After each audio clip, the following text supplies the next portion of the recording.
tackle a big problem, you break it into smaller pieces. And that's effectively what we did this entire time. But yeah, figuring out the calculations and figuring out whether if something was, 30 seconds each or 15 seconds each and how much time difference that makes. I mean, it's a huge difference.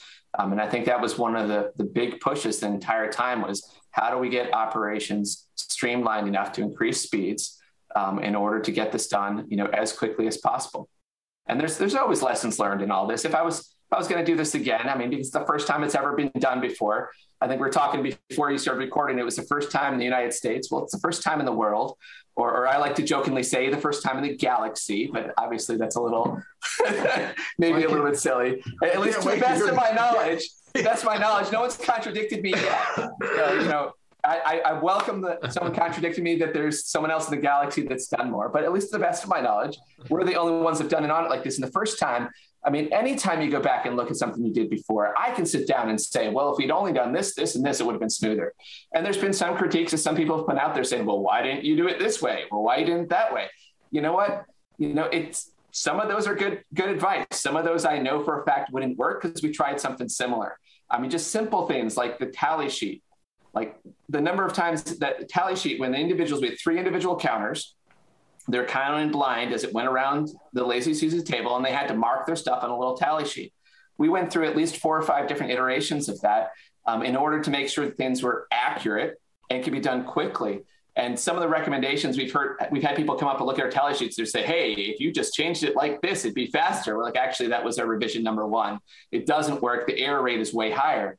So there's a lot of things that you can theoretically think, but then you actually have to adjust on the fly when you go to execute it because it's never been done before. And just because it works in your brain doesn't mean that it actually works really effectively on paper in reality. So we had a lot of those shifts and those adjustments over the course of things. And we came up with, we had a good process to begin with, but we came up with a really great process to the point of execution. And the level of expertise of individuals that were brought in to help us, that the Lord helped us with, we had people who had run companies before. We had VPs of operations and manufacturing that helped us with things. You may not realize this, but we actually had a manufacturing department to make some of those jigs that we used in order to make adjustments to them to make them work. We did a lot of that work on site. So there was a huge, huge operation, and all the right people came at all the right time, which I think is just a credit to God and God's faithfulness in meeting our needs as we went through. To stop or dislodge this forensic evaluation, yes? Yeah, I mean, there's quite a people who were trying to interrupt exactly what was going on here or commandeer it for their own personal agendas.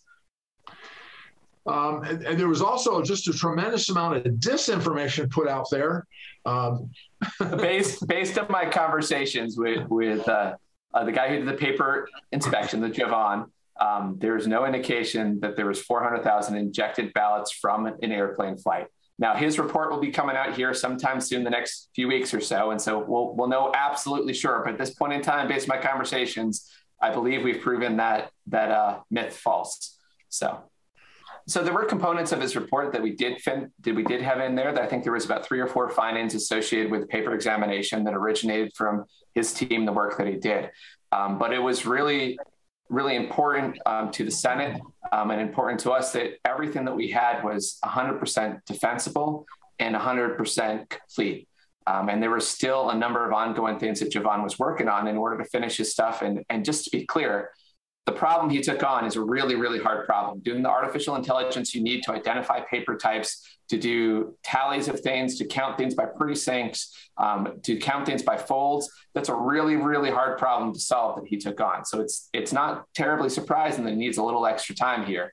But we're looking forward to that. And that next report should be here relatively soon. Every time I talk to Javon, he says that, it'll be here quickly. So we're hoping to see it, and there'll be new stuff. There'll be new revelations that come out of that. I'm positive of that. And there's things that we have not included because it wasn't quite done yet.